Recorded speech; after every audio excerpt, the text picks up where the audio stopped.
Very Bad Wizards is a podcast with a philosopher, my dad, and a psychologist, Dave Pizarro, having an informal discussion about issues in science and ethics. Please note that the discussion contains bad words that I'm not allowed to say, and knowing my dad, some very inappropriate jokes. What's the problem? We shouldn't be playing God. God creates all men equal. But once they get out of the womb, he starts playing favorites. The great Oz has spoken. Pay no attention to that man behind the curtain.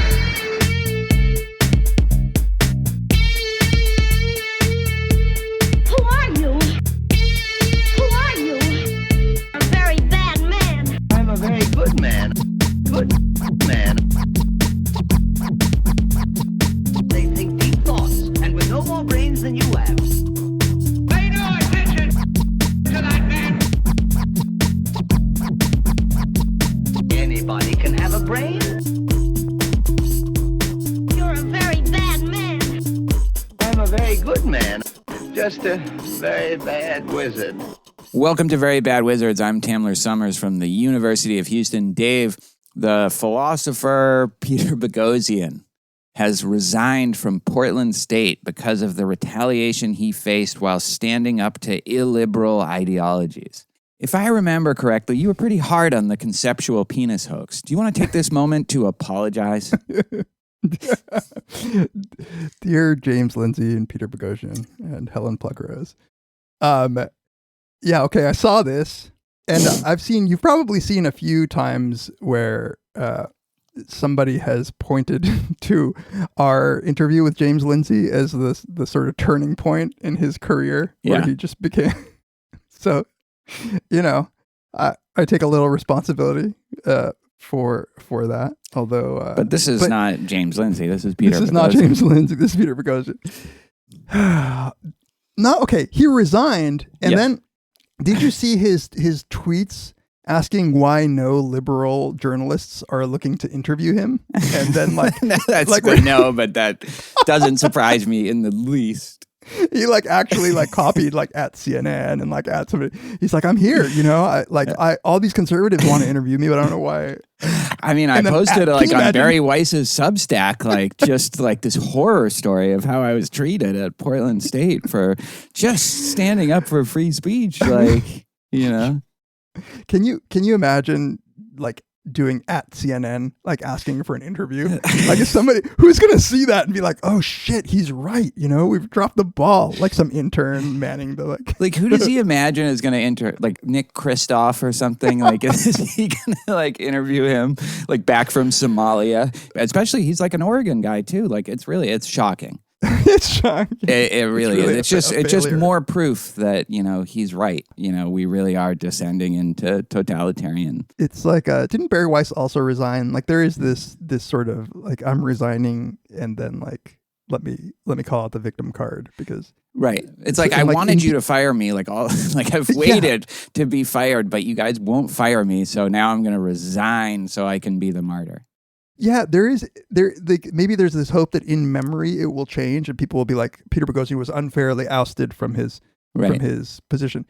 No, I mean, it's already happened. For the people who are on board with this, the Andrew Sullivan, they essentially treat Peter Boghossian as if he was fired. It's he put up with the harassment as long as he could, but then finally he had to step down. He was a non-tenure track professor at Portland State. And my guess is you make a lot more money being, the free speech martyr, being I'm standing up to critical race theory and stopping the tsunami of illiberal ideologies from sweeping the land than you do just kind of teaching a few courses a year. Absolutely. I mean, this is a failure of the market to adequately compensate non-tenure track faculty. But I don't know if he was trying to get into the tenure track or if he was gonna, I don't know what was going on.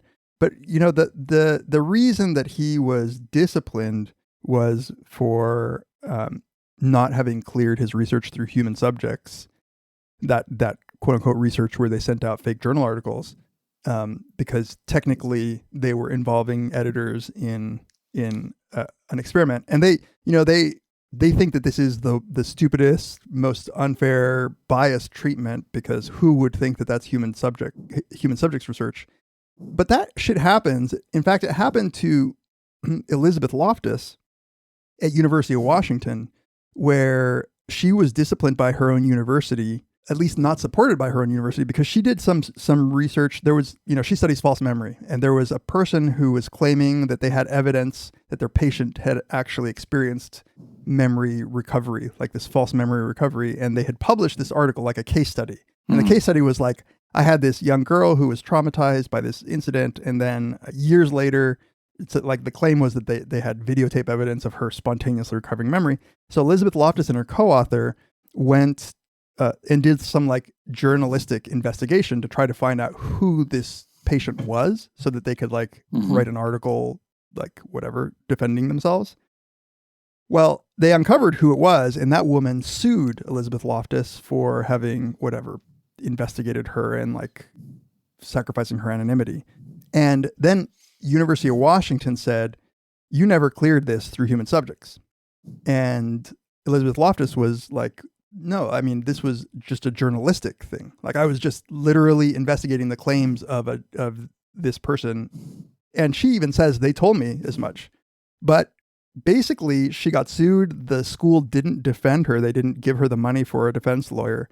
And they disciplined her for not having cleared that little thing as a human subjects violation. So it's not like this is just being human. Like, ethics committees are serious, and you can't just, like, even if you think that this might not count, you have to get it cleared through your university's report. So, I mean, of course, nobody liked him there. It's a liberal university. Like, I'm not even saying that that's not true. I'm sure he had a hard time at Portland State, and they probably wouldn't have pressed like a charge like that or whatever Title IX charge, which they ultimately like found in his favor. But that's what happens when you when you devote your entire career to just antagonizing like a big group of people. You have to expect some pushback. Yeah. The fickleness of the people who push and are surprised at the pushback is just, it's like, that's the nauseating part of it. Yeah. And it's especially with like this kind of person who thinks that like society is getting wussified, so I'm gonna like show like how dumb everybody is, and then when they get pushed back, they're just wusses. They go on Barry White's Substack and like whine about it.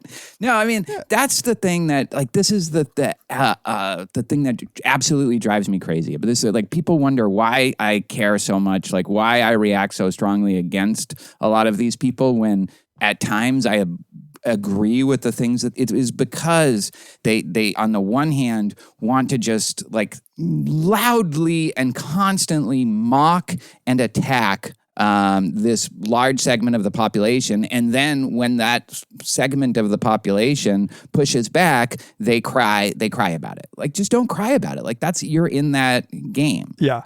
It's the crying about it that drives me insane, and it's in marked contrast to to somebody who was legitimately canceled, Norm Macdonald, after he there's the segue. I promised you a segue here. Norm Macdonald, who was canceled by Saturday Night Live, like he was doing Weekend Update, he was very popular.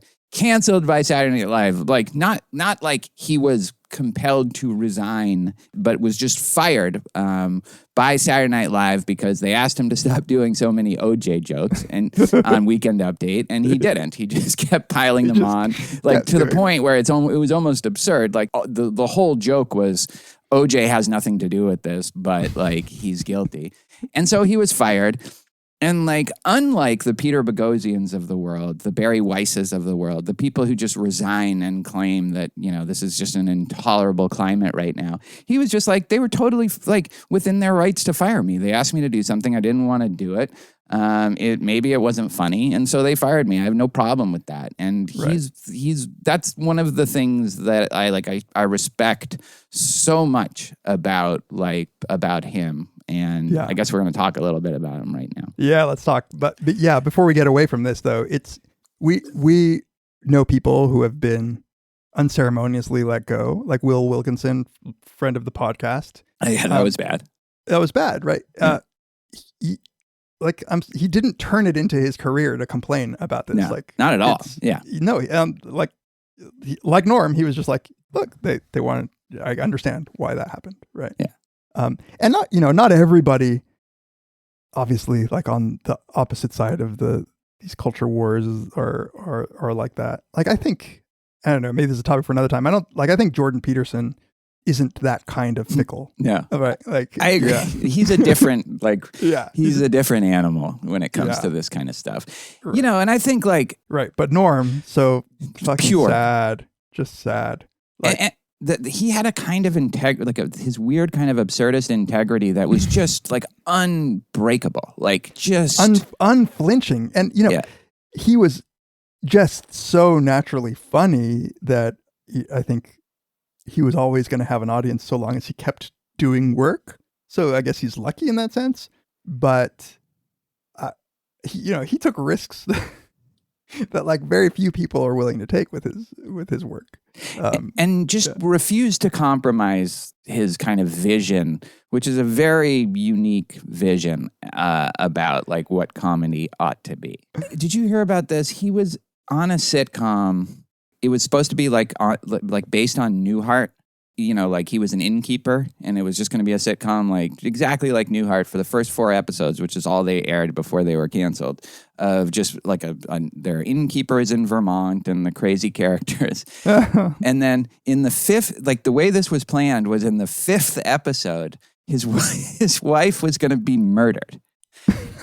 And then the show would turn into like a Matlock thing where he's like trying to like solve murders to like make up for like not having like saved his wife or something like that. But because it never got to, I heard this from like a long time kind of writing partner of his, but because like the 5th episode never aired, but if it had aired, his wife would have been murdered. But it did. So I just Wikipedia'd it, and there were 2 full seasons. So this is a different sitcom then. Oh, so it's not the Norm show. Okay. Yeah. Okay. I would have loved that show. I would too. Yeah. Yeah, so he died, and like it was weird. I don't get worked up by celebrity. When Michael K. Williams died from The Wire, I was really sad. What's more iconic than Omar from The Wire and a bunch of other stuff that he did that's really good. But it's like I didn't know him, and I don't know. Like I was sad, but I was sad in the way that I'm sad where a lot of other celebrities that I love died. Yeah. But then Norm, there was weirdly, I wouldn't have necessarily predicted this. It was weirdly different. There was something. I know. I was shocked, but again, like you say with Michael K. Williams, like it's not like I wasn't shocked about that. I think like my sort of personal relationship to Norm, like the way that I consumed him was through every podcast that he ever put out, and I think that like gave some intimacy to you feel like you know somebody a little bit more. And the way, I remember reading his autobiography, whatever you want to call it, his memoirs. Did you ever read that? I did, yeah. Oh man, you can't tell whether he's lying or telling the truth. There's some sincere moments in there, but there was something that was sincere about him that like drew me in. And also this like very postmodern-y, like it's completely unclear when he's being sincere and when he's just flat out lying. It's almost like he was like Gen Z before that existed. Yeah, like his level of it's absurd. Yeah, the absurdity. Yeah.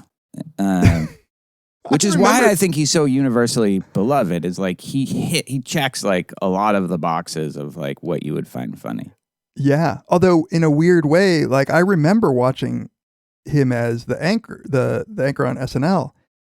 And I think a lot of people didn't like him. I think that in retrospect, we recognize him as a genius, but he had this deadpan delivery and a lot of his jokes would bomb. And, he wasn't going for the least common denominator jokes. And the more the joke bombed, the happier you could see him like smirking. Like he just had a real... Yeah. Yeah. He definitely didn't measure like the joke by the outcome. Like I think he really just like if he thought it was a good joke, like I'm sure he might have shaped the jokes over the course of and worked on them based on people's reactions. But like, if he thought it was a good joke, he couldn't give a fuck whether people laughed at it or not. Well, this is so like, I think the quintessential Norm Macdonald bit is what I talked to you really briefly before we started recording to make sure that you'd seen it, but it's in the roast of Bob Saget. Yeah. When he gets up there and gives like a 5-minute set that's hard to describe because it's like cringe, like that he turns into comedic gold, but basically he makes these jokes that are like, they sound like 1940s zingers, you know? Yeah. It's so like it's a roast, and like the whole point of a roast is to just like push the boundaries. There's no line at a roast, and you're supposed to cross it, and you're supposed to be really mean and horrible to the people that you're like, not just the roasting target like Bob Saget, but everybody else there. You're just supposed to like insult them forever, and then here he's saying like, no, there are times when Bob has something on his mind. When he wears a hat.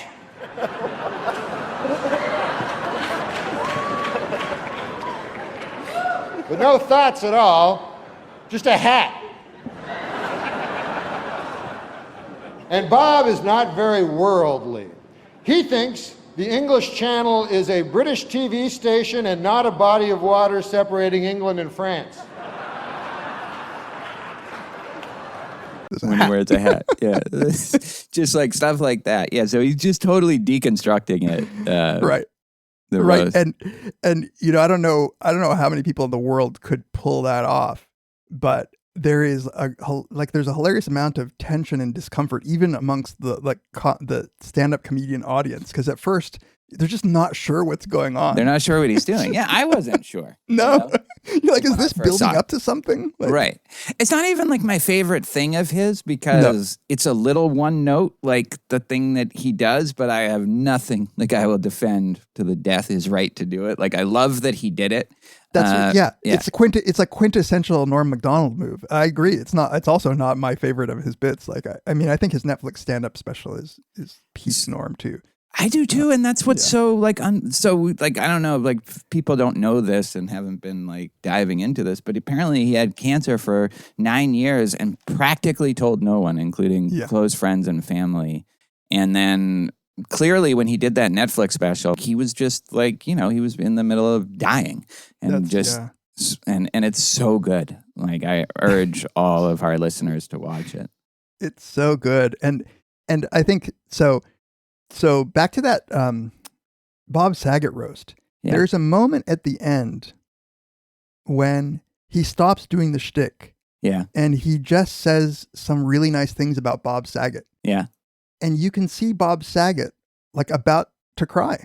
Yeah. Because if Norm goes out of his way to say something that nice and sincere, then it means a lot. And even Norm looks like he's choking a little bit, choking up a little bit. And there is this beautiful tension between the odd absurdist sincerity in which he's giving these zingers, and then his switch to just being absolutely 100% sincere. Yeah. That I don't know what it causes in me, but it's very different from it was almost like, here's my tribute to Bob Saget. I'm going to do like this tight five of weird, clean jokes in a way that...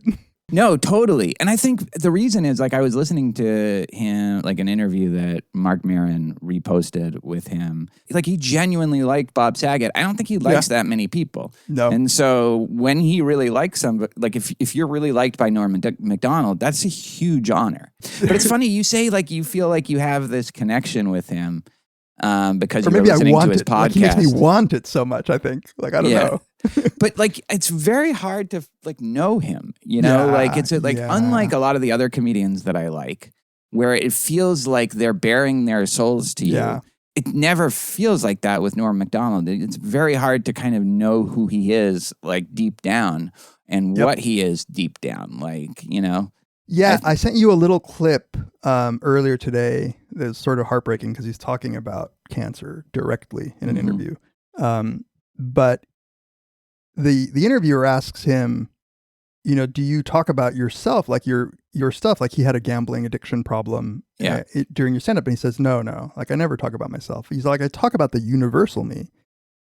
which is, like I say that I'm scared of death, but that's just because like everybody kind of is. And so I'm never actually like, he wasn't revealing himself. Like he's always a mystery. You just never, I think it was in the New York Times, somebody wrote a thing about him. I think it was here that they point out that there's this one moment where he tells Jay Leno that he's the greatest late night TV host. Yeah. And you could just tell, you can tell that Jay Leno's confused. Whoever the interviewer was is confused because nobody knew whether he was being sincere. Right. To this day. And nobody ever will, I think. Right. Even though like all his like iconic talk show bits, which are, I think my favorite, like if like you said, you can only watch one genre of Norm Macdonald, I might do him being on Conan and Letterman, but I don't think I've ever seen like him on Leno. That's not. Yeah. There's so much great stuff with him on Letterman and especially Conan, but not. Yeah. So like why? Like I would be surprised if he really thought that, but I wouldn't be. Like, I would still put it like 30% that he just thinks he's the best, like he's like, this is what the job is and he does it the best.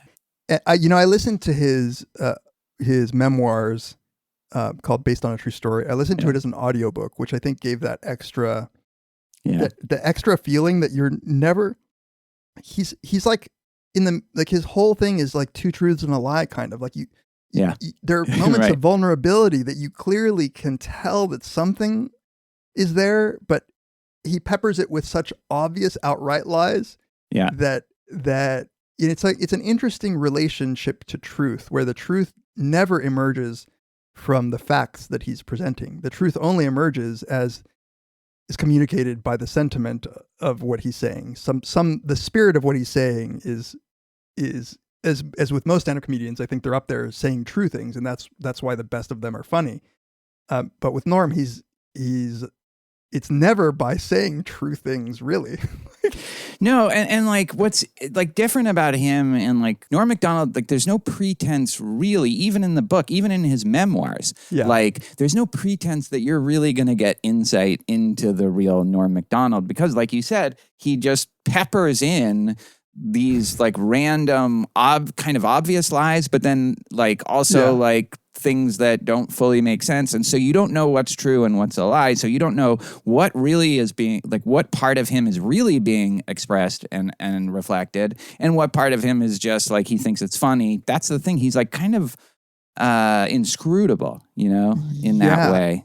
And that's very different from a lot of stand-up comics that are like iconic. Yeah, and I think that we've talked about this, but part of what we really like about certain stand-up comics is that they are authentic. That they really are making themselves somewhat vulnerable with their sharing. Right. And it's actually like the odd man out for me to like Norm Macdonald so much because he doesn't make himself vulnerable. Like he has a wall that he is creating between you and him. But there is something about the little moments of sincerity that they're not about sharing who he is, but they're sharing something authentic in his mental process. Like the universal, like, I don't know if you listened to the Mark Maron interview, but he was scared of death. So already you have a connection with him. Yes, and Denial of Death is like a book that he turned to try to deal with it. I didn't know that. Yeah. They taught him and Maron talk about Denial of Death and Ernest Becker. I gotta listen to that tonight. I don't, like, again, like with all the Norm little pieces of insight, like you're not going to get very far with it, but you get little pieces of it. I would say, like, Mark Maron, as he sometimes does, like gets about as much out of him that's real Norm as you can get, like stuff about his parents, stuff about, his early career. But even there, it's like, there's a limit that's pretty, there's a low ceiling for what you're going to get out of him. But it's interesting that like he had this, he rolled with the ups and downs of like being an actor and comic about as well as anybody could. He rolled with like going broke 3 times from gambling, like a crippling gambling addiction. Yeah. He rolled with that like about as well as anyone could. But then he did have these little bits of darkness, like about death, which again makes it especially sad that this is the where it turns out, you know. Yeah. And, you know, like I, again, totally respect that he didn't want people watching that Netflix special thinking that, oh, this poor guy, he's dying. Like, he's a hero for doing this. Like, that's the opposite of what he wants you to think about him. Yeah. And he says that that's courageous. You know, he says, like, in his opinion, he thought that going up there and garnering sympathy from the audience wasn't nearly as courageous as people say it is. He thinks, you know, the story that he tells in that little clip is about an actor who offed himself after not telling anybody that he had cancer. And he says, the guy Richard Farnsworth. Yeah, I was gonna ask you. You know, in that little interview, he says that he doesn't care that much for Lynch. Did this alter your relationship? I almost refused to do this. Although I loved that he called the straight story a hard G. that's just so funny. It made me want to watch the movie. Me too. Yeah. For some, that's why I forget. I mean, obviously, I don't give a shit if he likes Lynch or not. Right. He loves Tolstoy, who I love. So that we're even there. But like, clearly, he loved the darkness of the Russian literature that we gravitate towards. Yeah, it's so obvious in his moth joke that you tweeted. Like, his moth joke is like exactly like Tolstoy. I mean, like it's so clear that when I play it for students in intro, we read like this big segment of Tolstoy's confession, like his like struggling with the fact that we die strips away all meaning from life, and then I do the Norm thing, and he's just practically referencing like parts of it in it. So he's again, like he would never say it, and we even want you to know that that's what he's doing. But that's part of the great comedy of that joke. Yeah, you know, there's I think a real upside to not revealing too much of your own personality either, or your own personal life or your beliefs, because there were times during his podcast when he would say things that I really didn't agree with. You know, like he would express some political opinion offhandedly. He went against your liberal orthodoxies. Yeah. You know, like he seemed to still be a believer in God. And had some of that, which again, like I don't care. Like you and Lynch, I don't care because that's not the part of Norm that I care about. Like you know, that's what he gave a reason in the Marin interview for why he believed in God. He's like, so like, I don't like art. Like, I don't want to look at a painting, you know, although he also talks about just crying when he saw what like maybe was a Vermeer. He didn't say, but like, it seemed like it was based on the description. But he says, I don't like art, but I got into literature and I got into Tolstoy, like people like that, Dostoevsky. And they seemed like really like excited about God, like that they were like interested in God. And like, these people are really, really smart. And they're like at least exploring like the possibility of God. Like, so who am I to be like, no, that's bullshit. That's ridiculous. Right. I think it's like your Mark Twain ghost argument. I mean, I do. I think that's like as good a reason to believe, like, or at least to not believe in God, but to just be a little more open to it than you were before. Yeah, but I don't. As good a reason. That's right. He clearly wasn't closed-minded, other than in his belief that women just weren't funny. I think that was. Yeah, did he say that? I haven't come across that. He said it, and he would say it on occasion in his podcast in this way where, again, sometimes you weren't sure if he was just saying it to be politically incorrect or whether he was expressing his... He would ask his guests, he'd be like, no, seriously, like name me like 5 funny women, you know? Oh, man. Yeah, so I would buy that he believed that, but he also might not. Like his longtime producing, he's like lifetime producing partner was a woman who just like handled everything for him. I think he really just enjoyed making guests uncomfortable in that way, because to knee jerk say, of course, women are just as funny as men, and then be put on the spot to come up with 5 very funny women. Right. It's an uncomfortable thing to have to defend that your desire to be politically correct when you might not be able to off the top of your head that way. Right. Yeah. Which I All right, love. so let me ask you, name 5 funny women. I'm just going to name people I know in my personal life. No, one day we could talk about just sex differences in general and whether they exist. But I mean, I've come around on women being funny. It's something I just don't think that women are rewarded for nearly as much as men. Whether or not there are as many funny women, I think isn't nearly as interesting a question because I don't think it says anything that much about women specifically. I have women in my life also that are very funny, in a different way, but like very, very funny. They're funny in the way that they their shrill voices and annoying demeanor. They're funny in the way that they're constantly like cooking and they're bad at math and stuff. It's hilarious. Like it's terrible. Anyway, we lost a great comedian, and I think both you and I agree that the art form of comedy is, I think, one of the best things humans have done as a species, and we lost somebody who was just peak. Yeah, and pure. Like like his own thing. There's nobody, you couldn't try to be a Norm Macdonald, it wouldn't work. There's nobody like him. There's nobody that will be like he was his own thing. Like that's pretty remarkable, like there's not that many people you can say that about. Yep.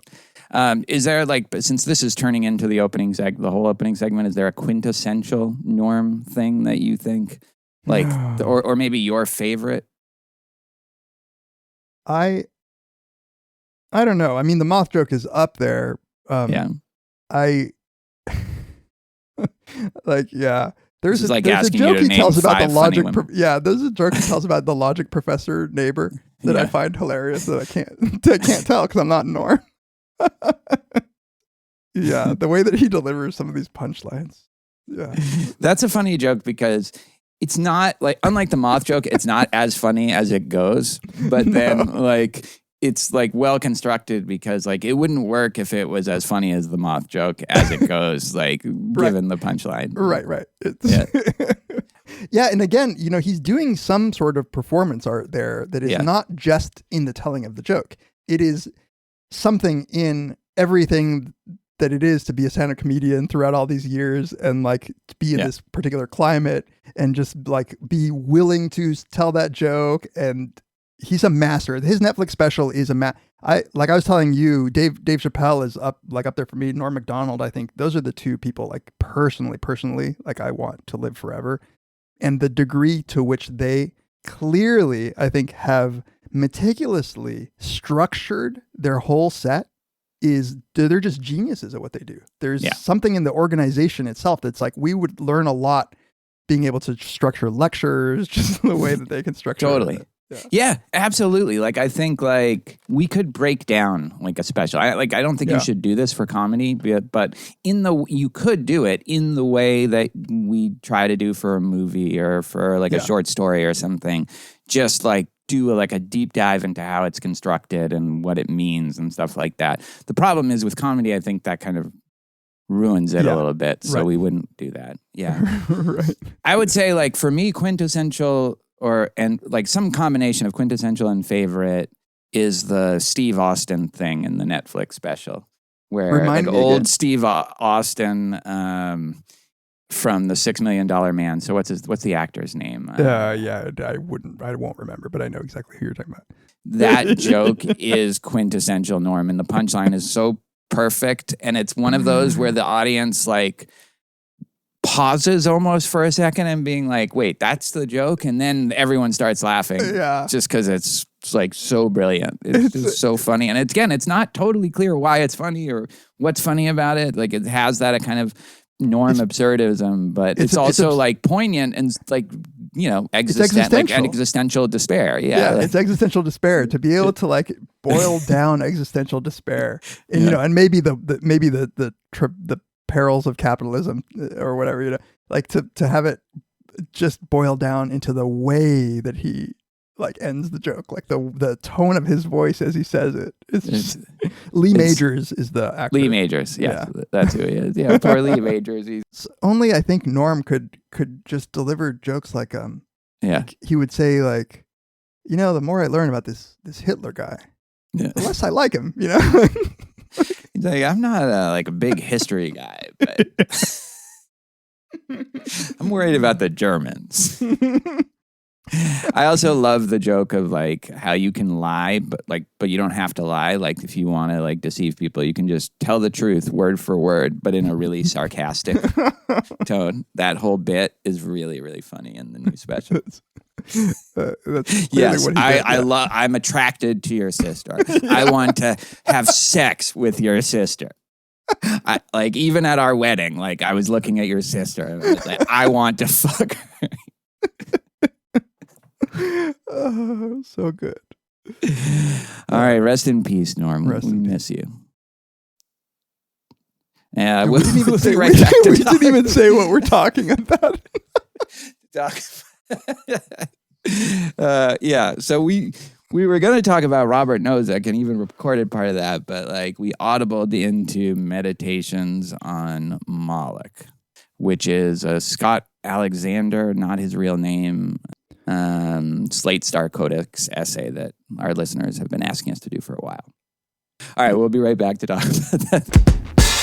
This episode of Very Bad Wizards is sponsored once again by BetterHelp Online Therapy. Check out betterhelp.com/VBW. In the last few of these spots, I've talked a lot about stress in particular because with the start of the semester, we've been experiencing a lot of stress, but that's not all therapy is good for.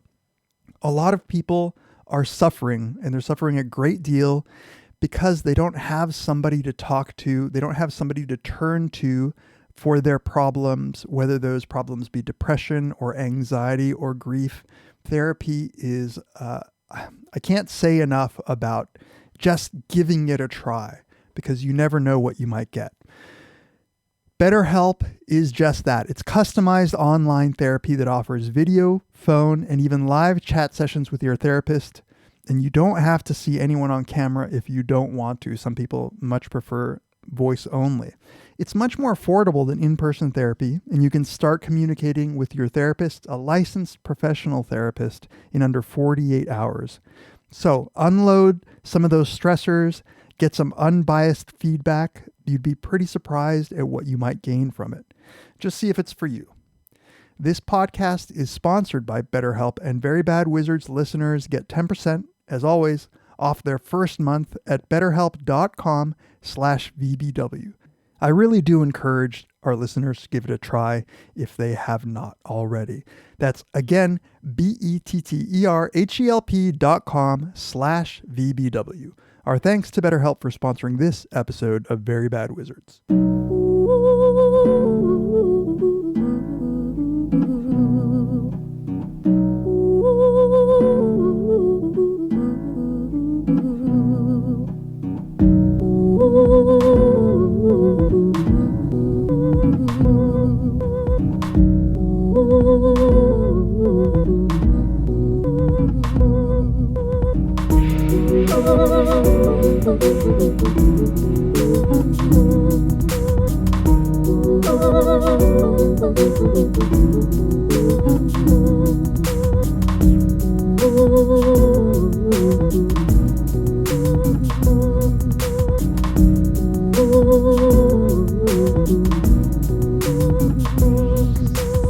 Welcome back to Very Bad Wizards. This is the time where we love to take a moment and thank all the people who get in touch with us, who interact with us, and who support us. If you would like to interact with us in the online arena, you can email us at verybadwizards@gmail.com. You can tweet at us at Peas, at Tamler, or at Very Bad Wizards.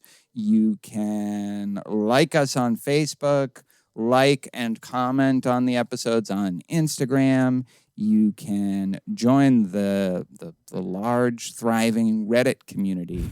The large and throbbing Reddit community. Yes, the pulsating, like bulging Reddit community. And where we sometimes, we'll pop in and give our 2 cents. You can also leave us a 5-star review on Apple Podcasts. We just got, I don't know if you saw... The 1 star? A 1-star review. Not an ironic, repugnant 1-star review. No. Just an actual 1-star review, which it hurt my feelings. And I took that personally. Oh, and you can subscribe to us on Spotify, Apple Podcasts. All of that helps us reach audiences that we wouldn't otherwise reach, move up those charts, and massage our very tender egos. And thanks to everybody for getting in touch with us. Got some really nice emails lately too. Just beautiful. Yeah, really kind emails. We live for those. And if you want to support us in more tangible ways, we always very much appreciate that. We appreciate all the people who have donated to us via PayPal. You can do that by just going to our Very Bad Wizards support page, and you'll see a link there. You can give us a one-time or a recurring donation. Or if you're able, you can become a Patreon member. We love our Patreon supporters. We have a number of tiers that you can join. You can just get ad-free episodes at $1. You can get our bonus segments for $2 and up. In both of those, you get my beats. For $5 and up, you get to vote on an episode topic that's been suggested by our Patreon listeners and that we do a couple times a year, and that where we poach all of your good ideas, and we very much appreciate that. You also get to watch my intro psych lecture videos and everything else. And the Brothers Karamazov series. Oh, and the Brothers Karamazov 5-part series that you'll have access to. And $10 and up, you get, that's our top tier. You get to ask us a question. In fact, Tamler, you just posted our most recent Ask Us Anything. Yeah. We already have like a couple of questions. Exactly. We already have a couple of questions up.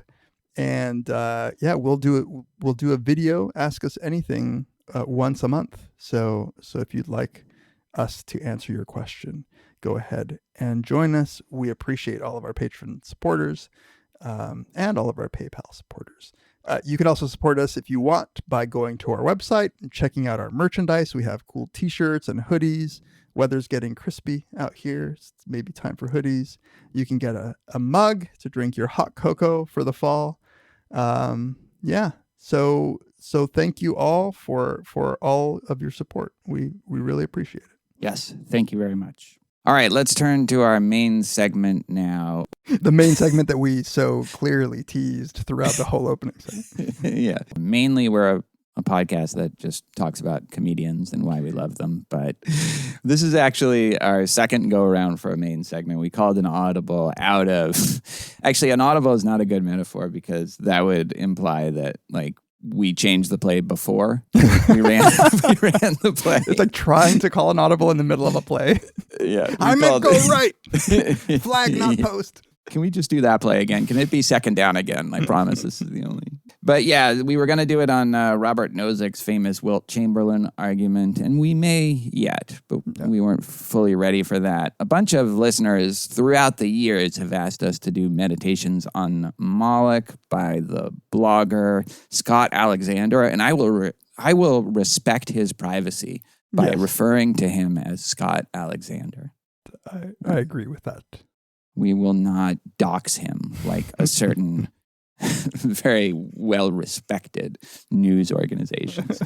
It's a very long piece and a very big piece of work. Like, I don't know how to get into it. There's no easy way to get into it, but here's what I was thinking. So we just did this Marx episode, which I thought, like, the response to it was on the whole really good. Like, I personally was very happy that some of the Marx-friendly people that I know liked it. They didn't think it was perfect, but, they thought we did it justice, so I was very happy about that. And I expected, people to be like, oh, like, you guys are fucking dumbasses. Capitalism is the best thing humanity has ever produced. That was actually my stepmother. She actually did, like, react strongly against it, and and now says she's coming back on the podcast to talk to me about it. Like she's coming out of retirement, like for one last job. Don't do it. That never ends well. She wants me to read this like trans libertarian blogger, Deirdre McCloskey, I think. She's like, once you read that, you'll be, all these delusions will be cleared from your head. But like, there was a kind of criticism that we got that I think is fair. We really didn't talk about any alternatives to capitalism, specifically communism, and when it's been tried, and also whether capitalism was the problem, but instead of something else about modern life. And so I thought the best version of this criticism, because there were some bad versions of it, but I think the best version of it came on Reddit, and I'm not on the page. I cut and pasted part of it. So while you're doing that, there's something that I should have anticipated that bothered me about some of the response, which is, I in my naivete, I wanted to read the Communist Manifesto and Alienated Labor and take them as works on their own and evaluate them and talk about the ideas and not be forced into a discussion about whether or not, like state communism, why is it that there's only 3 communist nations left and they all failed, and why capitalism is so much better. I don't care that much. It sounds terrible, but I don't care that much, at least in that context. I just wanted to talk about those papers and whether they resonated.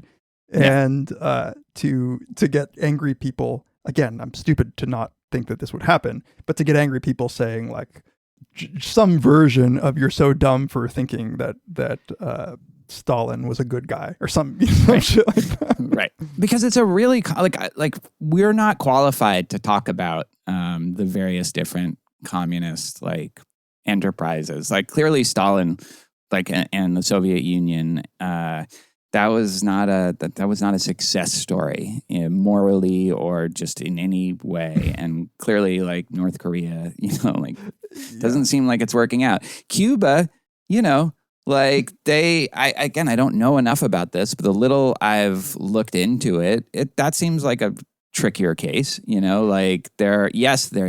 a lot of pushback and definitely some misery, but some of that misery is because we've had an embargo on them and forced other countries to have an embargo on Cuba. So it's like that stuff is complicated, and we don't know shit about that. There's no point in pretending we do. No, and I don't want my point here to be lost, which is that that's not even what I wanted to talk about, and I don't think that's what I did talk about. Like what I cared about was the sort of psychology and sociology that Marx was trying to point out, and whether it resonated at all. Like I actually personally don't know what the upshot is of pointing out that there's alienation in labor, like if that's a communist system as a solution for this or not.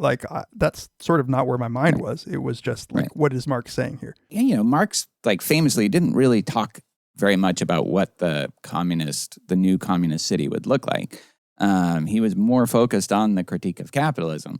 And I think you can, to an extent, separate the critique of capitalism from whatever kind of vision you have of a better society. And that's kind of what we did. But this is why I respect this version of the critique that we have, is because I think it understands that that's what we were doing and still raises an issue with it. So this is Billy of Baskerville. I'm glad I took the time to look and see who it was. And also one of the things I hate is people who comment before they've finished listening to the episode. And so this is one of those people, but it turns out he's totally right about what he presumed. But so he says, one question I have, he agrees about the alienation of labor, is whether this argument is really unique to capitalism or whether it's present in any system that emphasizes efficiency of production. And we can talk about whether capitalism is where that emphasis is greatest.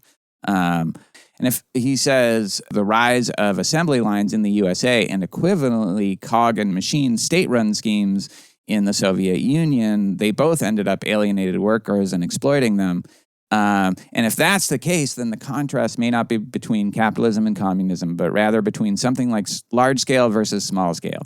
Shoemaker, in the book Small is Beautiful, argues that in these debates tend to conflate a number of in principle separable dimensions: free market versus planned economy, private versus public ownership, democratic versus totalitarian rule. The reason this matters is that if we're going to levy critiques of capitalism and its consequences, we probably want to make sure that what we're critiquing is capitalism specifically and not some other correlate of capitalism. Or at least I'd want to make sure of that if I were wanting to reform or rebuild a system. Right. Now, clearly, we don't want to reform. Like, we don't think that that's our... Sounds like a lot of work. It sounds like way too much work. Like, I don't want to be on on a Senate committee in my university. I also think I'd be really bad at that. Someone who doesn't maybe have such modest aspirations is Scott Alexander. And the reason I think this might bridge to this blog post is I think that's part of his point. It's not that he doesn't agree with some of these critiques of capitalism that Marx levied. In fact, he has a little line about Marx where he says, anybody who thinks Marx is just saying, like capitalism is just greedy businessmen, like, factory owners with their like cigars, like they're doing a disservice to Marx. His critique of how like the incentive structures under capitalism works, Scott Alexander agrees with. It's just for him a small subset of the problems that just face rational agents trying to coordinate in a land where there are limited resources. There are all sorts of coordination problems that just inherently arise, including the ones that happen under capitalism, but not exclusively that. Right. So I think to the extent that, this Reddit commentator and Scott Alexander might critique Marx, it's that he's thinking too small, which is a weird way of, of reacting to Marx. But he thinks that capitalism is the problem when it's just like life that's the problem, like human life that's the problem. And what this essay does is in great detail run through all the ways in which these coordination problems manifest themselves, and also some different ways that people have tried to address the problem. And then he takes the transhumanist side at the end, which was kind of surprising and not necessarily a pleasant surprise. But yeah. What did you think of this? Well, first of all, I think well said. I think that the way that you bridge the two things and the broad description, it's hard. It's weird to have a work that is hard to summarize because it is asking the biggest question you can ask. This is the broadest question is what's wrong with civilization, or what's wrong with existence as we know it as limited agents who are competing for resources in a finite environment. I mean, I enjoyed this. I don't have a lot of experience reading Slate Star Codex. All I know is that people who I respect seem to love his writing. I've read maybe 2 or 3 of his blog posts. I know that sounds weird because I think that I like the way that he thinks. Yeah. I would think I'm surprised that I've read more of his stuff than you have. It's just lazy. There's just a few meta points that I want to make though about how Alexander has structured this, which is this is what blogs seem made to do, because you can't. There's no way to publish this as a regular paper and have it really appeal to anybody who publishes journals or books. It requires links to other things. It requires just this sort of, I don't know how to say it other than HTML-y kind of way of communicating, like an very internet way of communicating. Totally. And it's interesting because, pull back the curtain. We were scrambling to find a new topic once we thought the Nozick thing couldn't be rescued. And so we came across this and both of us kind of looked through it and we're like, this seems like we could.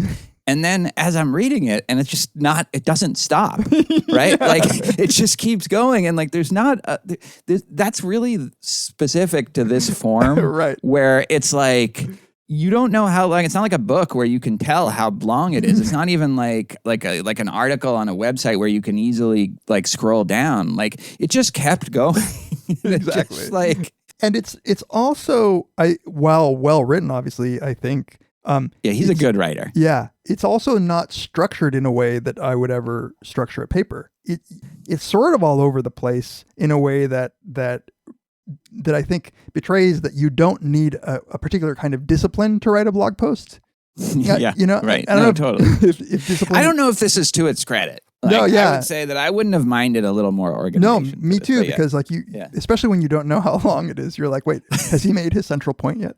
I mean, it takes you on a journey though, like, because at first I was like, wait, is he, like, I thought he was a libertarian. Is he like Marxist? It's like, no, okay, no. Yeah. Oh, what? Wait, now we're talking about like social Darwinism and like, Right. So the fact that it's not structured and gives you a roadmap allows for that. But yeah. Yeah. So, it starts off quoting at length Allan Ginsberg's Howl, the second part, which is just sort of the persona. There's the god, the deity Moloch, who is famously, I think, shows up in the Bible early on as this sort of like an idol that is worshipped by the rebellious Israelites. But those dang rebellious Israelites. Stubborn. It apparently, it seems to be, and Alexander takes it as one big sort of personification of not civilization, but like the I don't know, the entropy producing, soul destroying, resource taking beast of existence in a finite world. I mean, he even says, like, a lot of people, and we're not going to read the poem because we're not beat poets. Like, we don't have that delivery, but like... I proposed Tamler snapping while I put on like a... I can't snap, like, really embarrassingly. So I would have to read it, and He says, like, a lot of people say that Moloch represents capitalism, and he says that that's a piece of it. It's even a big piece, but Moloch is bigger than capitalism. Yeah. Right? Like, capitalism doesn't have granite cocks. Yeah. Right. Which is a line in the poem. Yeah. Right. It seems like a sort of inevitable, the inevitable non-optimization. Yeah. Of life. Right.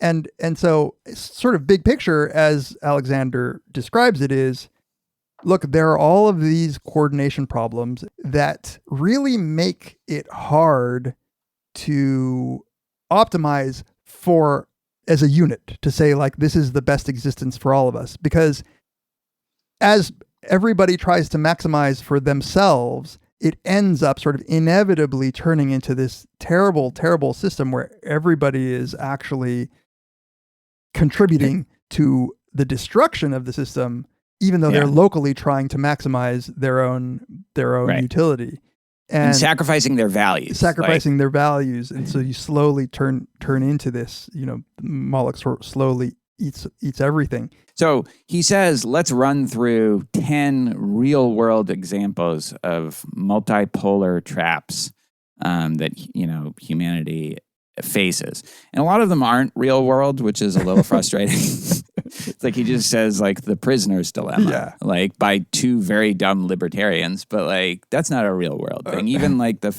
like a lot of them are thought experiments. Yeah. But there's a lot of, like, even when they're thought experiments, now, I don't know about some of them, but some of them clearly are pointing to real issues, like the arms races, the two income trap, the race to the bottom. Right. They're all game theory examples of how things get fucked.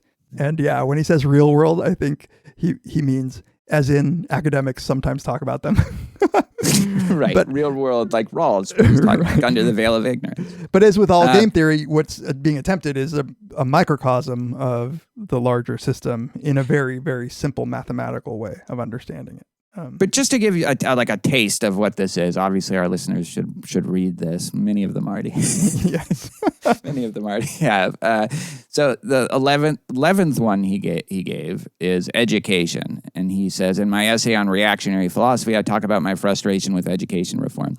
People ask why we can't reform the education system. But right now, students' incentives is to go to the most prestigious college they can get into, so employers will hire them whether or not they learn anything. Employers' incentive is to get students from the most prestigious college they can, so they can defend their decision to their boss. They can defend their decision to their boss if it goes wrong, whether or not the college provides value added. And college's incentive is to do whatever it takes to get more prestige as measured in U.S. News and World Report rankings, whether or not it helps students. Does this lead to a huge waste and poor education? Yes. Could the education god notice this and make some education decrees that leads to a vastly more efficient system? Easily. But since there's no education god, everyone is going to follow their own incentives, which are only partly correlated with education or efficiency.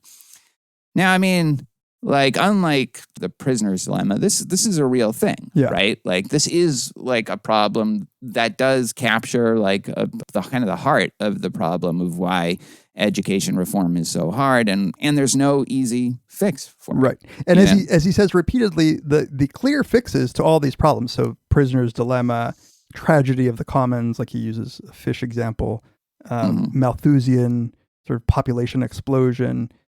These are all these problems that emerge when people are locally trying to maximize, and then just brings everything down. The solution would be for everybody to agree to not do it. Right. But obviously, he says that doesn't happen. Like, you can't. Right. All you need is one person being like, but what if I just, didn't play ball? Yeah, that's like the running sort of common thread of all the coordination problems. Right. He also mentioned science, by the way, which is another, I think, good example. So the publication bias and people don't replicate, and science has all these problems, and it's because any given scientist needs to publish more in order to get tenure and grants and be able to keep doing science. And it would be great, for instance, in my field, it would be great if we could make it so that graduate students publish less and they would actually take more time to do a project where they could, make it all open, pre-register, and replicate somebody else's stuff. And like in 5 years, get 2 really good projects done.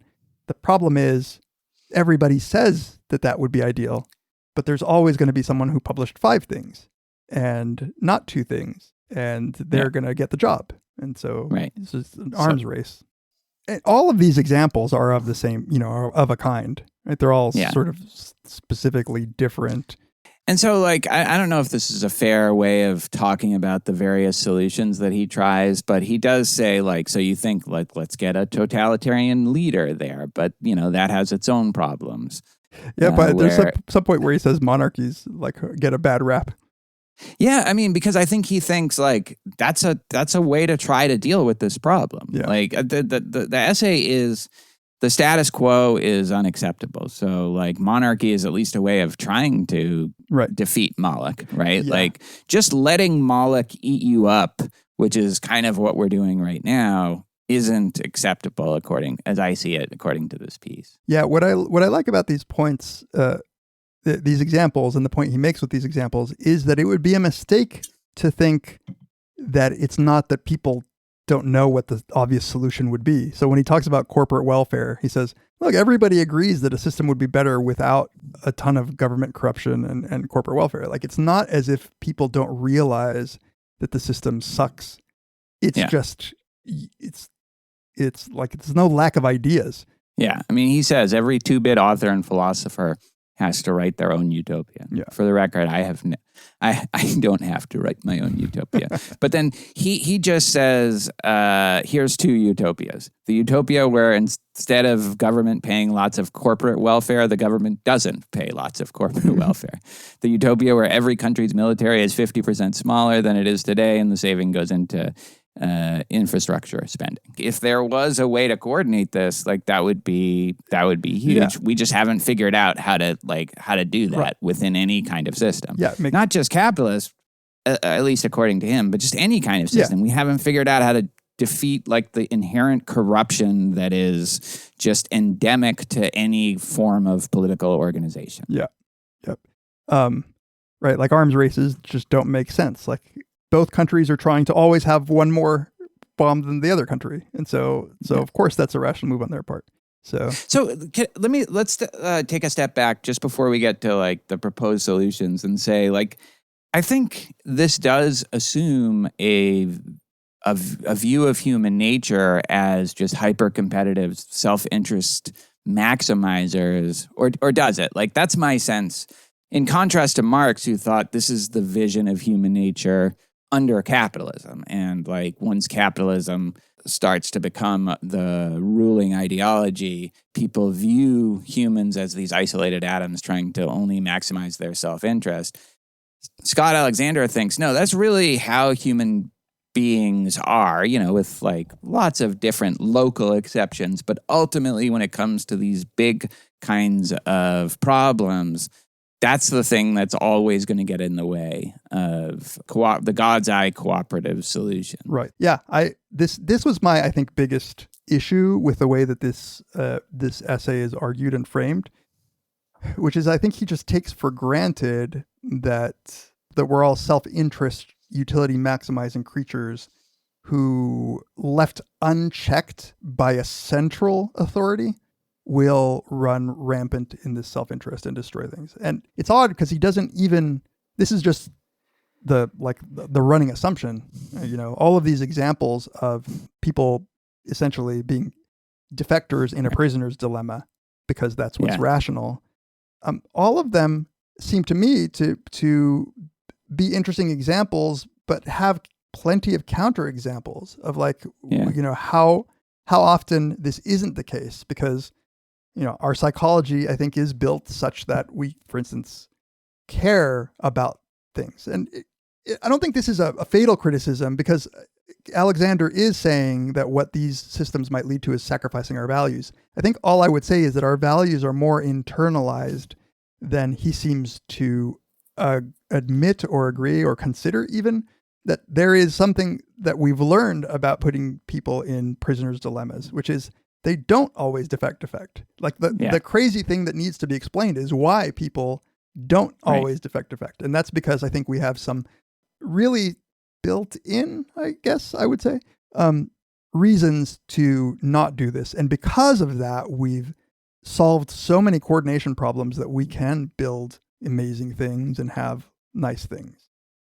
It's like this is written in a world where like Joe Henrich and Bob Frank and like all this work about how we're not homo economicus, we're not just purely self-interest maximizers. We have emotions and we have social norms and cultural norms that restrict us. And it's not that he doesn't acknowledge it, it's just that he barely acknowledges it. Right. Now, like, I think this is a totally valid criticism, but I also think that I think that a lot of these problems are big enough that whatever like emotions and cultural norms and values that we've put up, it ends up gobbling those up too. And I think like the charitable reading of this is, he doesn't emphasize those things, but he does talk about how values are these things that can go against self-interest, but they just end up getting gobbled up by Moloch, just like everything else, Yeah. So you might say, well,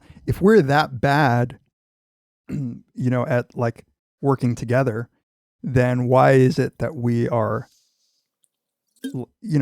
in some ways we have accomplished things that no selfish individuals could accomplish on their own. We've created institutions and, art and, philosophy and literature and buildings and healthcare. We've done so much. And he is, I think, cynical, though, about why we've been able to last this long. So he gives 4 reasons why he thinks we've made it so far.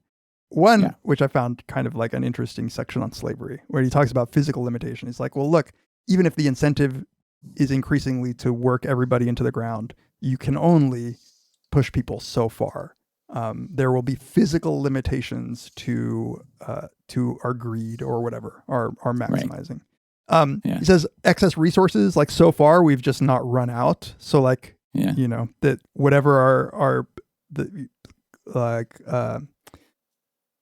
cooperation problems haven't we've always been able to get resources. Even if we ruin one pond, we go fish in another pond, right? So we often at the expense of some other country or like population. Right. There's an interesting use. Yeah. When I say we, sometimes I wonder what. But as humans at least. The other one is the utility maximization. So he thinks we've just been very efficient at maximizing utility in a way that's just allowed us to, I guess, skirt some of the problems. And that one I didn't quite understand. He uses this coffee example from Ethiopia. I don't see what, like, this is supposed to be not a problem, like a solution, but a bad solution to this problem because it's not going to last. Yeah. Right. Because it's too fragile. Exactly, right. And then finally he says there's, these three are like bad ways in which we've been able to maintain or grow. The one good way we've been able to avoid Moloch swallowing us is through coordination. Again, he says the best known solution to the prisoner's dilemma is for the mob boss playing the role of a governor to threaten to shoot any prisoner who defects. The solution to companies polluting and harming workers is government regulations against such. Now, this is where I would put into the coordination subheading that we've evolved various ways of coordinating, and you don't need a mob boss to solve the prisoner's dilemma for you. There's, it might be fragile, like to rest the success of future human civilization on some of these old emotional responses or on our built-in desire to have values and create norms. It might be a bad thing, but it's certainly, I think people have convincingly argued that it is the way that we came to coordinate with each other. The fact that humans didn't consistently defect with each other and cooperate, and the reason that little kids like playing with each other in the service of a common goal and chimpanzees don't, is just that we're built differently. And so the coordination problem comes easier to us. Yeah, I just think that that's true. And I think he undersells it. Yeah. But then I also think he's right about the fragility of that, and that when the chips are down, when the stakes get a little higher, that's when some of these things do start to fall apart. Yeah. The fragility is there. And I think one I think very real reason that these kinds of responses collapse is the size. The fact that we don't live in small communities anymore means that it's easier to not have any binding with everybody around you, because you probably won't get caught cheating. You don't care if you're screwing over somebody you don't know. All of the things that might be mechanisms that emerge really well in a small society can easily go away when there are these large structures that keep the incentives alive but don't keep the psychology of coordination and punishment or desire to trust. All those things kind of go away. To the Redditor's point. Yeah. This might be a small scale versus large scale problem. And when you're just an anonymous person trying to make your way, and you know that other people are fucking over the system, and when you fuck over the system, it's not hurting anybody in particular. It's just maybe at some level it hurts these other people you don't know, but they're also doing it. You're going to do it. There's no psychology in place to stop you from doing that.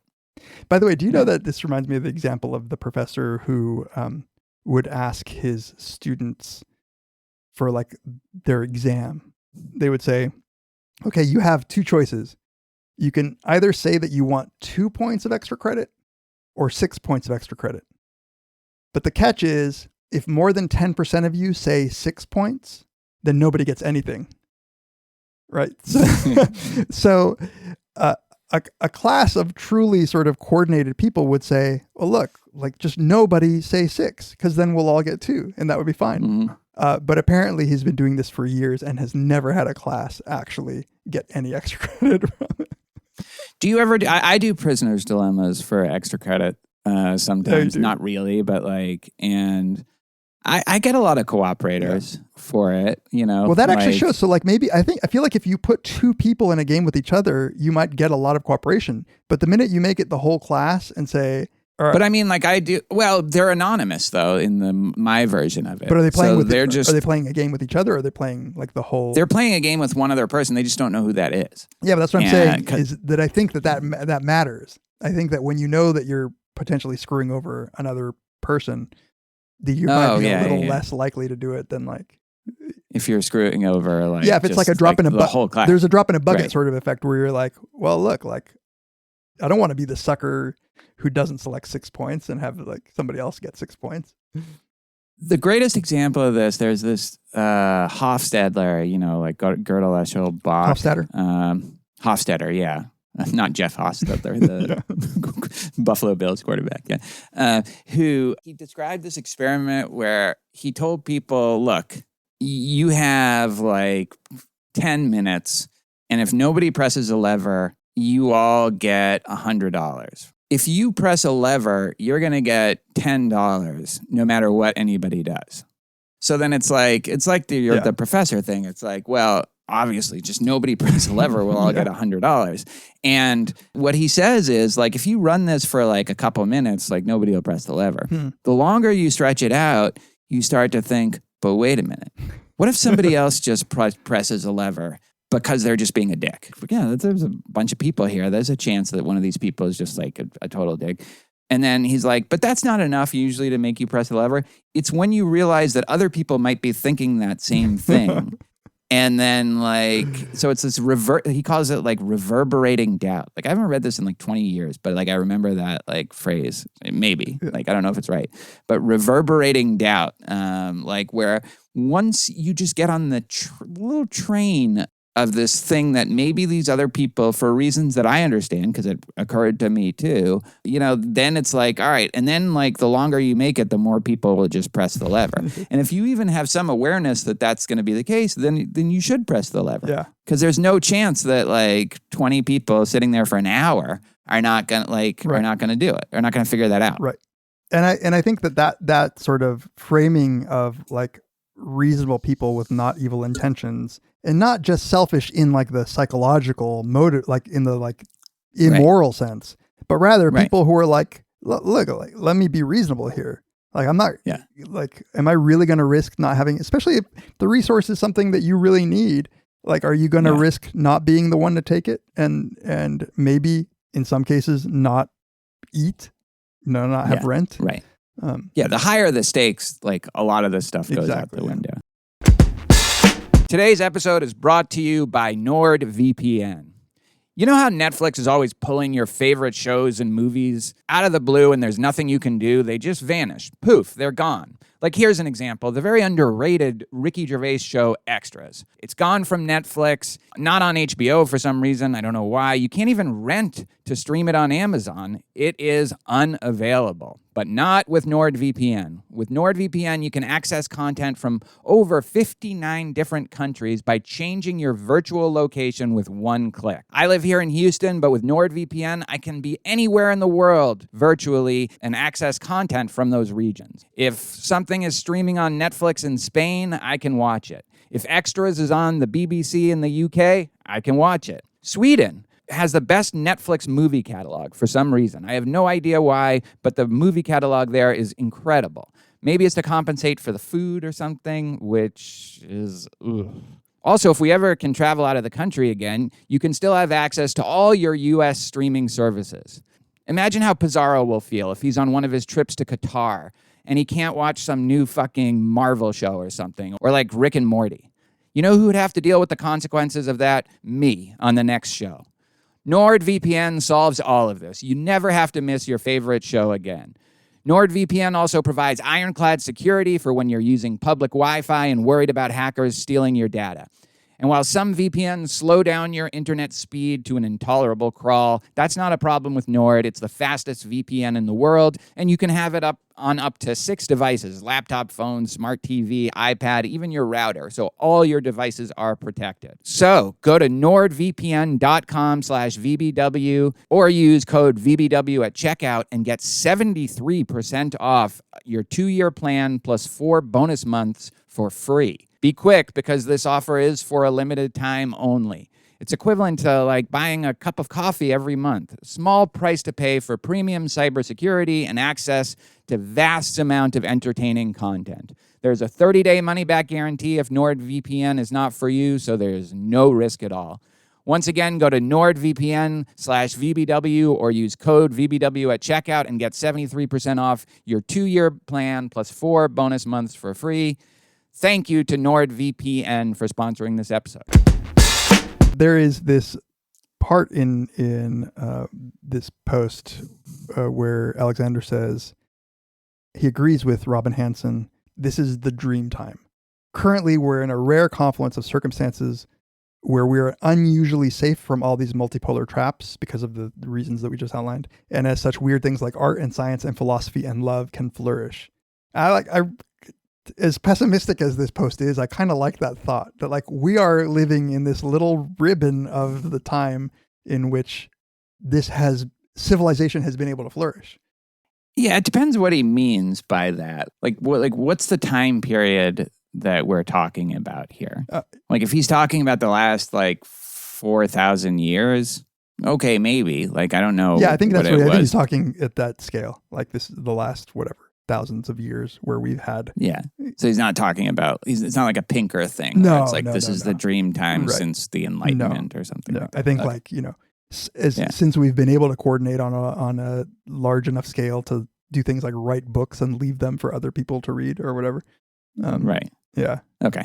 Yeah. So. Yeah. I mean, I think at the same time, he also says that hunter-gatherers were so much happier. Yeah. Than people. I know once there are had agriculture, so. There are, yeah, where he's talking about Jared Diamond's sort of agriculture hypothesis when it's that we made a mistake because we were locally trying to maximize and got into agriculture seems like the wrong framing to me. Like what the ability to have division of labor in agriculture led to a lot of really good things, including not dying like a painful ass death when you're 31, because as a hunter-gatherer, that's an old age.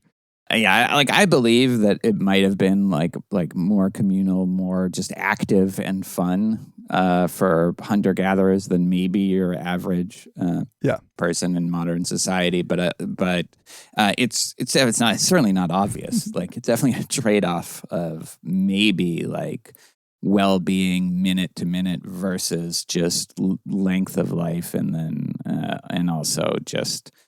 Yeah, I don't really have an opinion about this, actually. So now this goes into weird territory. Yeah. You want to describe the weird territory it goes into? All right. Let me see. He has this long section where he says, no matter what you think the solution is here, it's not going to work. You're going to die. Everything's going to go to shit. Right. The Nick Land part where he's okay. Yeah. By the way, I wanted to mention this before. He has a nice sort of kind of poetic section where he talks about being in Las Vegas in the middle of the night and looking over the land and being like, wow, this really is Moloch. And he describes the proliferation of casinos as being and this is so true. This is such a good description of Vegas. A new casino will open because it has one more thing than the other casino. Yeah. And they will quickly, those casinos have such a short shelf life because there's always a new casino that's opening with whatever, a bigger rooms or more fake gilded shit, and yeah. Right. And it's impressive on one level, but reprehensible. Yeah. I think it's a sign of a certain kind of civilization and progress, but then also a sign of just we're fucking this up. Yeah. We're taking all this ingenuity and we're remodeling Paris for tourists that are coming there to lose all their money, essentially. Yeah, it's such a great microcosm because on the one hand, when I first read it, I was like, yeah, but there's some cool shit there, man. There's some amazing shit in Vegas. It's one place you could go and just be blown away at all this stuff. But yeah, it is. And just sit down, play poker. Yeah, get a lap. But yeah, it ruins people's lives. I'm not going to say anything bad about Las Vegas. I've had a lot of good times there, but right. So okay, but I take his point. Yeah. Can we talk about this Nick whatever thing? Yeah. Nick Land's like Gnon. Yeah. Which is something that he's criticizing, but he says that we are, Gnon is shorthand for nature and nature is God, or nature is God. But it's reversed. And he says we should be more like nature conformist, right? Like we do all these stupid things like divert useful resources to feed those who could never survive on their own, or supporting the poor in ways that encourage dysgenic reproduction, or allowing cultural degeneration to undermine the state. This means our society is denying natural law, putting fingers to our ears, saying like, so civilizations that do that tend to decline. And so we should, like, it's essentially social Darwinism. It seems like it's making the same exact point and mistake that social Darwinism does. And this is where what you talked about, like, if you don't work, you die. The wages, stick to the devil, you die. But like, it's like you die either way. Yeah. Right. Is Scott Alexander's point. And I've never heard of this guy. Like, I don't know to what extent people really think this, but he says that the Nick Land is a guy that is in that terrifying border region where he's smart enough to figure out several important arcane principles about summoning demon gods, but not quite smart enough to figure out the most important principle, which is never do that. Like, now, I don't think from his description of Nick Land, like, I don't think he's somebody that's smart enough to even get to the point where, like, he's just summoning the beast without taking the consequences into account. But it feels like a really good description of, like, the kind of Silicon Valley, people that I worry about, where they're really smart about certain things, but they're not smart about, like, a really important thing. Right. That's going to end up fucking all of us. Right. I love the imagery he used. This Lovecraftian the monster Cthulhu, or however you pronounce it, who is this ancient god that lives in the depths of the sea, and people want to call him up, but like calling him up will mean that everybody gets destroyed. But nonetheless, like he says, Nick Land is the kind of person who is trying to call up the demon, summon the demon. And he's like learned a lot about how to summon demons, but he's never learned that. Like, it's funny the way, like, this is the section where it turns a little bit, because like he says, I have such mixed feelings about Nick Land. And it's like, why do you have mixed feelings about this guy? Like, what is it about this guy that is like, maybe like, I get the kind of person that says we're not a blank slate. Policy should take human nature into account. But this guy seems like he goes well beyond that. So this is the quote. I have such mixed feelings about Nick Land. On the grail quest for true futurology, he has gone 99.9% of the path and then missed the very last turn. Like, how has he gone on any, like any part of it, or at least, like, other than a couple turns? Like, I don't see it from reading this, but I think it does foreshadow this, where Scott Alexander wants to take this. Yeah, I don't trust, like, I don't know anything about Nick Land. Like, and from just reading this, like, hardcore position of, like, what we're fucking up in society is doing things like helping the poor and not letting them, like, nature take its course. Yeah, and not letting patriarchy just like everything. All of the, like, if that's what he believes, then no, thank you. But it sounds like that there is an aspect of his futurology that Scott Alexander sounds like exactly like the sort of person who would be into somebody who was like super into in a futurology way, like becoming a transhumanist or creating super intelligence that will, like, that there must be something that will save us. There must be something in what Nick Land argues that really resonates with the mind of a, like, rationalist kind of, guy. Thinker, right. No, this is the problem, right? I think he respects Nick Land in a way that we don't, because he's at least trying to tackle the problem. He's not just putting his like head in the sand, like Scott Alexander thinks the rest of us are doing, because of like we're in this golden era. Yeah. Although it sounds like if you're right about the length of the golden era, like why can't it go another 1,000 years, like or 2,000? It might, years, but this is what these guys are thinking, like in terms of thousands of years, like. Right. That's scary shit. Like these fucking guys think that they can like understand like the course of humanity at the level of thousands of years is just. Well, I feel about Scott Alexander the way that he must feel about Nick Land, because it's good to try to understand these things. And I think it's good to think in terms of the future of our species and solving long-term problems, and not just go into the next prisoner's dilemma and defect and keep the shit going. Yeah. But weirdly, the kind of person who's thinking that way the most, and maybe the people with the most influence and resources, are people who end up coming up with the kinds of solutions that Alexander and Land seem to be coming up with, which I'm not even sure I understand. So when we get to Scott Alexander's, there's this, I think is a super powerful presentation of the problem. And then I'm not sure what he's saying. So like a lot of this genre of essay, it does turn to like AI, the specter of robots taking over like our jobs. He has this line like, once a robot can do everything an IQ 80 human can do, only better and cheaper, there will be no reason to employ IQ 80 humans. Once a robot can do everything an IQ 120 human can do, only better and cheaper, and so forth, going up to 180. This worry about AI that, not only are they gonna they're gonna start out just taking all the jobs that we will be helpless to stop here because of in that local instance because of capitalism, but for any reason really. So he's sort of worried about that at first.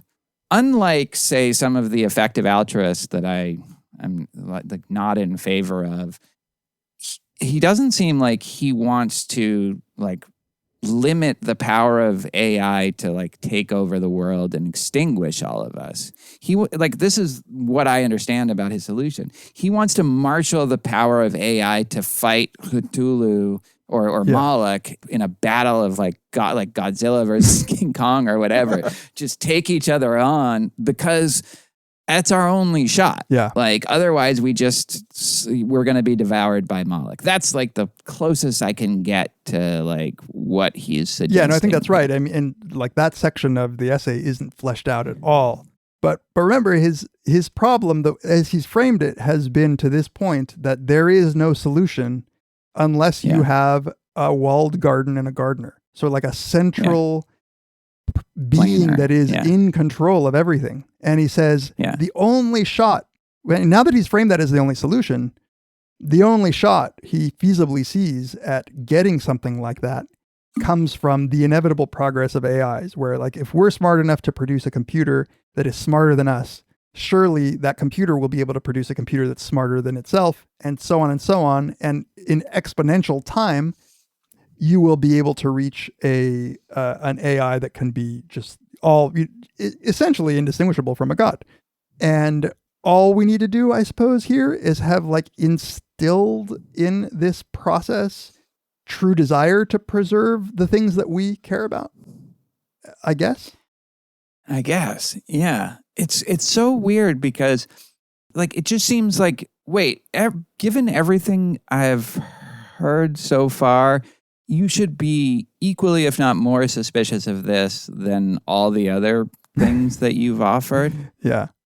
And like he does like quote people who are very skeptical about this rational theocracy. He quotes people who are very who are critical of that, as I think like I would be. But then he's like, no, you don't understand. Like this is it. Like that's just the most craven non-conformity, he says. And he says, look, Ganon, a.k.a. the Gotcha, a.k.a. gods of the earth turn out to be Moloch, a.k.a. the outer gods. Submitting to them doesn't make you free. There's no spontaneous order. Yeah, because he says, like, there's no, like, the mistake here is to think that evolution has anything like a value that we would have, right? Like, if letting nature run its course is not doing anything like the values that humans have that have prevented this from going crazy.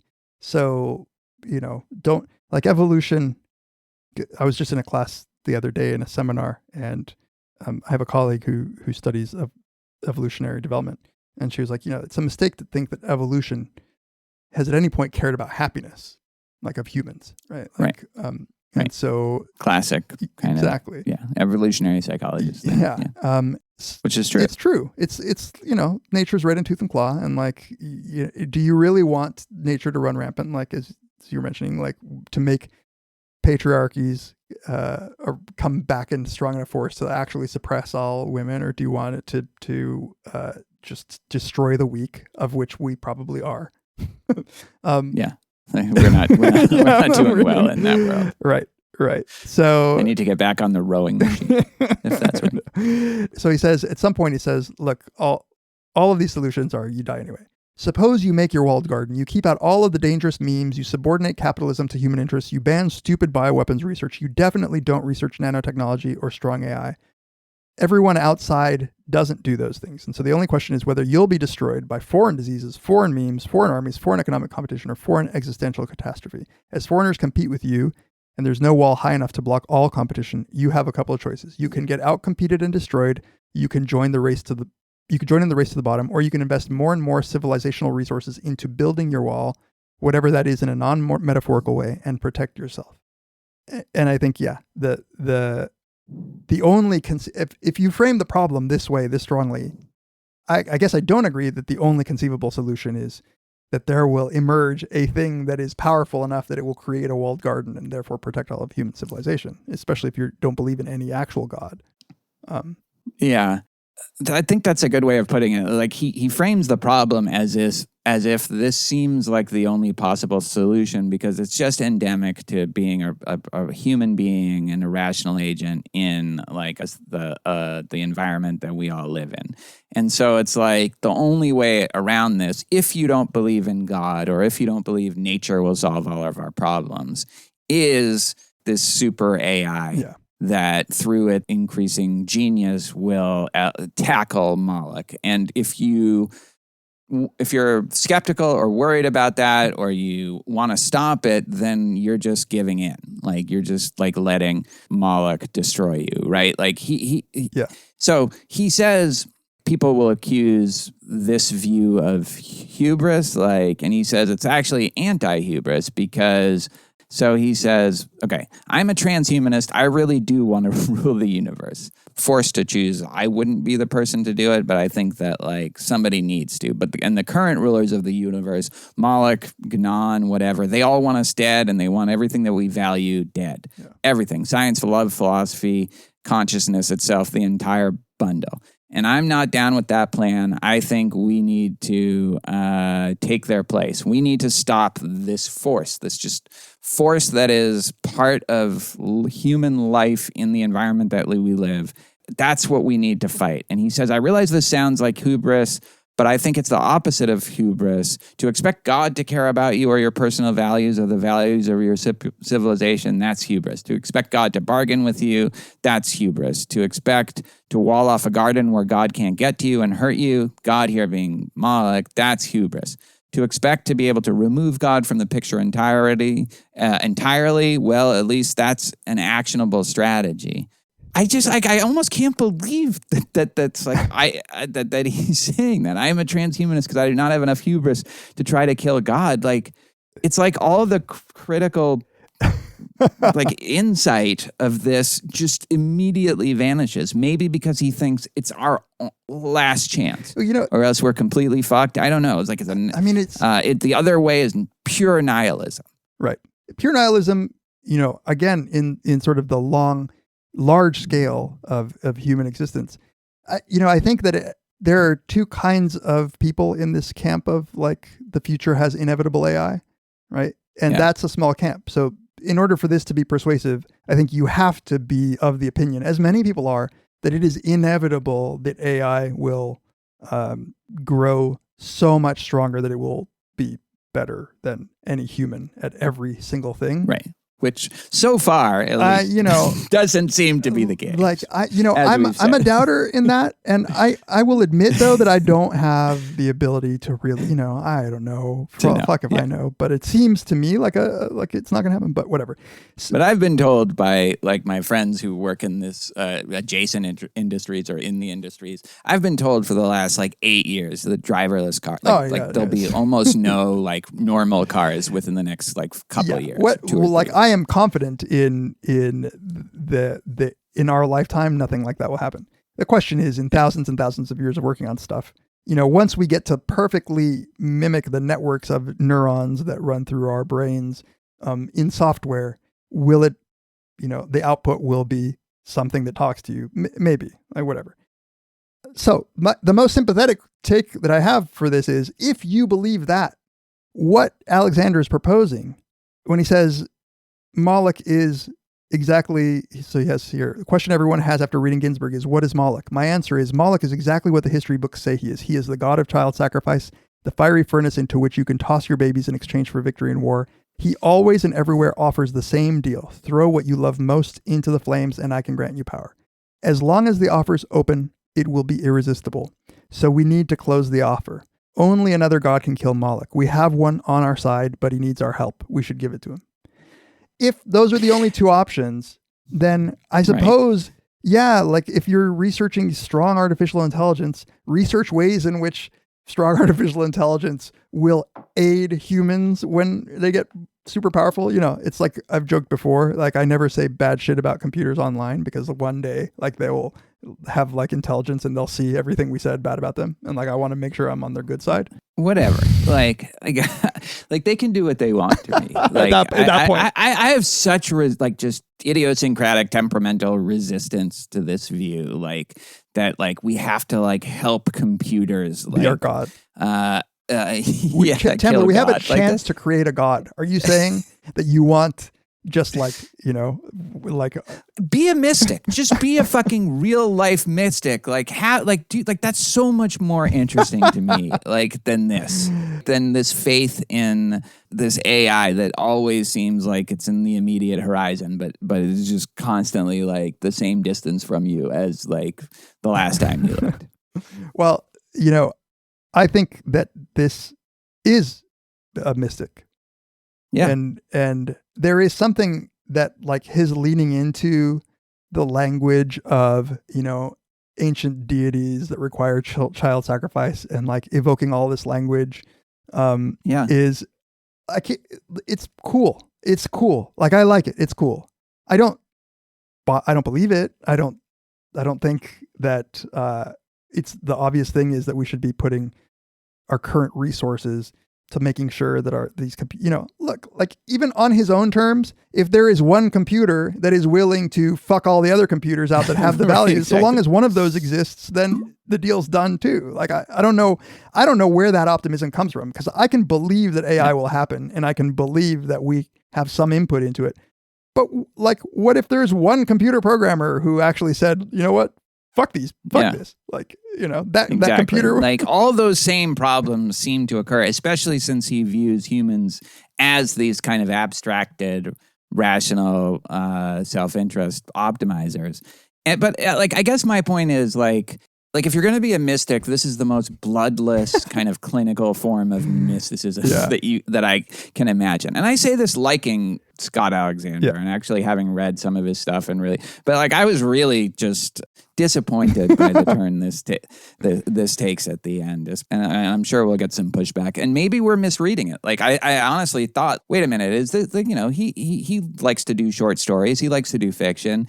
Is this sort of like not a reductio ad absurdum, but a sort of taking some form of thinking to its logical conclusion or something like that? Or is it just a way of illustrating like really a kind of hopelessness, which is how I took it, as a kind of just, no, we're fucked. And like, if this is the solution you come up with, we're doubly fucked. Like that this is like, that there's really no way out of this. Yeah. You know? I mean, I think that the way that people like this think, and again, I actually like the essay so far. I like Scott Alexander, is that you don't have to believe that this is a realistic sort of like in any probabilistic sense that we would use to make judgments about what to do. Like, you know, this is not like is there a 60% chance of rain or a 40% chance of rain? This is a 0.0000000 whatever 1% chance that we might be able to get out of this state of affairs. And that's better than the alternatives. Yeah. As an exercise in writing an essay, though, like my only criticism is one, make it shorter, and two, put some of the longer parts be in your solution. And maybe there's like parts where he's talked more at length about this, but he could have left it. Yeah, like he doesn't link, like he seems to link to a lot of other stuff that he's done. He could have left this as the pessimistic, we're all fucked. It's just that we're fucked more like on a time scale of thousands of years. I think I would have come out with like a more poetic sense of satisfaction. Yeah. But I mean, I do think this is almost a call to arms, like a call to action. I mean, I think he literally says it's a call to arms. He says, I think this is an excellent battle cry. This is the stuff that I like. It makes me very uneasy. I mean, you know, maybe they'll just calm down because that sometimes happens too. But when I think to myself, well, so what's the call to action for us? I guess it's like learn to code in Python so you can exactly can be a contributor. That's what I mean, that it's most bloodless kind of like either mysticism or like, you know, like a kind of battle for the ages of like, it's just like, learn to code. It's like, I mean, like this line, I feel like it's beneath him. I'm a transhumanist because I do not have enough hubris to try to kill God. I just will like unleash this like technology that we're working on to try to do it. Like that's just, in the end, like I think at the harshest, I think I used the word reductive with you earlier, a word that I don't care for, but one that it was like sort of captured my feeling of the presentation of the problem and certainly the presentation of the solution. And I think that this is the scope of the problem is much wider than even this, I think, but like it's to have like a nifty presentation of the problem allows for a nifty presentation of the solution. It's funny because we started this by saying like the criticism of Marx is that he wasn't applying the same sort of critical scrutiny to, you know, the communist society that he envisioned as he was to capitalism, and that a lot of these things, a lot of those same problems would manifest themselves, but just they would appear differently or they would appear in different forms. That's the same thing here. Like to the extent that that's true of Marx, that's definitely true of this. Yeah. Like as you said, like those same coordination problems, they seem like they would inevitably arise with whatever like AI solution he has in mind that he hasn't really articulated. Yeah, and I guess the look, like I haven't thought this out well, but I think that the mistake is to think that the solution would come from changing the agent, like the psychology of the agent, in this case, like a super powerful AI. When I think the problem is the problem of finite resources with any existence. And like, unless what you're proposing is that the AI will be spacefaring and bring all of these resources that we don't have, that we can't replenish, there will always be zero-sumness to the resources that we have. And I don't see why computers wouldn't also. Well, no, but like, even with the resources that we have, we fuck it up is his point. No, I know. The coordination problem. But I think that there is no way in which not. Like there is a finite set of resources. So like, even though that's not the wall that we've hit, it will be a wall that is hit eventually.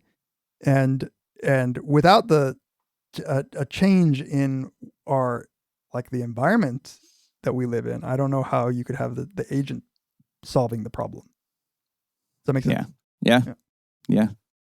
You know, it's one thing that these people never talk about is climate change. Oh, like that literally doesn't come up once in this whole long essay about civilization's like destruction and decline. Like that's it's sort of like it's always there in the back of my mind when I read these long-termism things. But I think that the long-termism people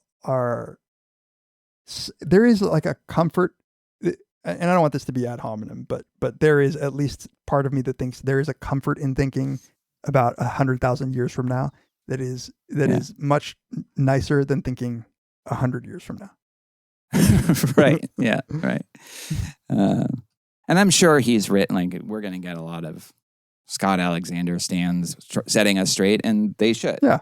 But like, I'm sure he's written about that one way or another. But like, it's weird that it doesn't come up here barely, like maybe with some like local pollution problems or something. Like the fishing. Yeah. No, I don't mind. And this is a case where like you said, we might have misunderstood things or not know enough. And either way, even if like the criticisms that we're leveling are fair criticisms, I don't mind that I read this. Yeah. Like I like it. I feel like this is the best version of some of like this way of thinking, you know? So it's good to know. It's good to know who's going to like end up like enslaving in every way, like emotionally, psychologically, and just literally. I'm working for some super bot. All right. The lesson from today is like, if you're going to do a episode on Nozick, do it on Nozick, you know? No, I also enjoyed this episode too. And join us next time on Very Bad Wizards. The great boss has spoken. Pay no attention to that man behind the curtain.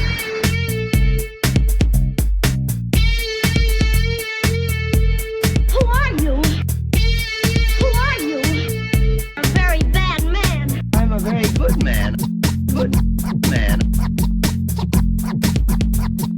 They think deep thoughts, and with no more brains than you have. Pay no attention to that man. Anybody can have a brain. You're a very bad man. I'm a very good man. Just a very bad wizard.